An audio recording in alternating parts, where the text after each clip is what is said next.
Du mardi 24 mars S8. Donc comment reconnaître un individu jeune, un adulte chez les animaux? On peut faire sur le cahier noir ou à l'oral. Eh bien, il y a plusieurs choses. Où on est petit, on est un enfant, un bébé, et on va devenir un adulte, donc on grandit, il y a cette manière-là. Et puis il y a aussi une transformation.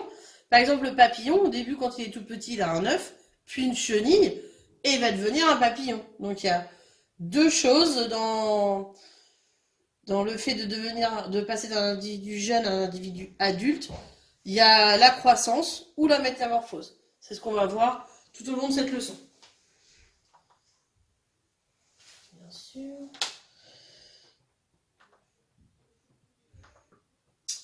Donc, grâce à ces dominos, retrouve le petit et l'adulte, nomme-les. Donc vous aussi, vous les avez sur votre cahier noir, ces petits dominos. Il suffit de les découper et puis de les remettre dans le bon sens. Donc moi, je vais les remettre dans le bon sens pour vous faire voir.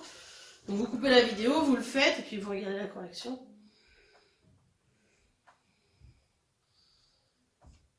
Donc voilà.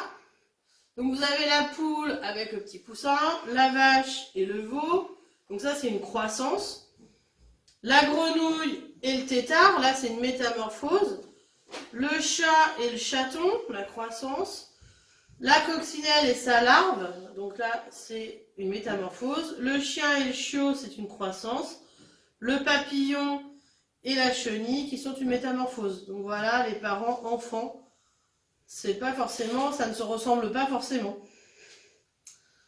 Voilà pour cet exercice. Donc la leçon elle est en deux parties.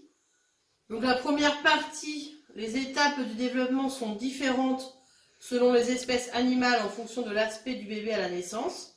Donc on a le développement direct, c'est ce que je vous ai dit, le petit ressemble à l'adulte, c'est le cas de l'humain, tout simplement.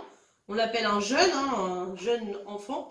Il aura uniquement des transformations de taille, de masse, donc de poids, dues à sa croissance. Par exemple, le chat, le chaton, la poule, le poussin, la vache, le veau, on aurait pu mettre l'homme et l'enfant. Et puis il y a le développement indirect, là où il y a des métamorphoses. Le petit ne ressemble pas du tout à l'adulte, on l'appelle une larve. Il va connaître une série de transformations qui sont des métamorphoses. La grenouille, c'était un tétard, le papillon, c'était une chenille. On aurait pu mettre la coccinelle avec sa larve. Voilà pour la première partie. Ça, c'est quelque chose que vous comprenez assez facilement.